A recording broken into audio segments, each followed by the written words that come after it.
നല്ല പച്ചപ്പ് നിറഞ്ഞ കൽപ്പാത്തി പുഴയുടെ തീരത്തിരുന്ന് കണ്ടന്റ് ക്രിയേഷൻ നടത്തിയവരെ വെട്ടിപ്പരിക്കേൽപ്പിച്ച ആളാണിത്. പേര് സെൽവൻ. പാലക്കാട് മൂത്താന്തറ കറുകോടി സ്വദേശി. മലപ്പുറം വെട്ടുപാറ സ്വദേശിയായ യുവാവും ചുങ്കത്തറ സ്വദേശിനിയായ യുവതിയും പാലക്കാട് കൽപ്പാത്തി പുഴയുടെ തീരത്തിരുന്ന് കണ്ടന്റ് ക്രിയേഷൻ ചെയ്തുകൊണ്ടിരിക്കുകയായിരുന്നു. അപ്പോഴാണ് സെൽവൻ അതുവഴി വരുന്നത്.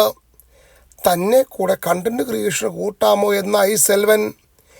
തങ്ങൾ എഡിറ്റ് ചെയ്തുകൊണ്ടിരിക്കുകയാണെന്നും ശല്യപ്പെടുത്തരുതെന്നും സെൽവനെ യുവാവ് ഭീഷണിപ്പെടുത്തി. പിന്നെ ഒന്നും നോക്കിയില്ല. കയ്യിലുണ്ടായിരുന്ന തേങ്ങാ പൊതിക്കുന്ന വെട്ടുകത്തി എടുത്ത് യുവാവിൻ്റെ തലയ്ക്കും യുവതിയുടെ കൈക്കും വെട്ടി. അത്രമാത്രമേ സെൽവൻ ചെയ്തിട്ടുള്ളൂ. മലപ്പുറത്ത് നിന്നും എറണാകുളത്തേക്ക് പോകുന്ന വഴി കൽപ്പാത്തി പുഴ കണ്ടപ്പോൾ പുതിയ പാലം വഴി ഇറങ്ങിയതാണെന്ന്. പ്രദേശവാസികൾ പോലും പോകാൻ മടിക്കുന്ന സ്ഥലത്താണ് ഇരുവരും എത്തിയത്. സംഭവത്തിന് ശേഷം മുങ്ങിയ സെൽവനെ പാലക്കാട് ടൗൺ നോർത്ത് പോലീസ് പിടികൂടുകയായിരുന്നു.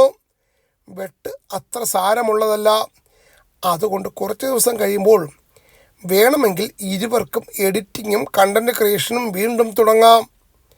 പക്ഷെ നാട്ടുകാർ അറിഞ്ഞില്ലെങ്കിലും ഇരുവരുടെയും വീട്ടുകാർ അറിഞ്ഞിട്ടുണ്ട്. അതിന് എന്താകുമെന്ന് കണ്ടറിയണം. സെൽവനെ പോലുള്ള ആളുകൾ ഉള്ളത് കൊണ്ടാണ് നമ്മുടെ നാട്ടിലെ യുവ സംരംഭകർ എല്ലാം നാടുവിടുന്നത്.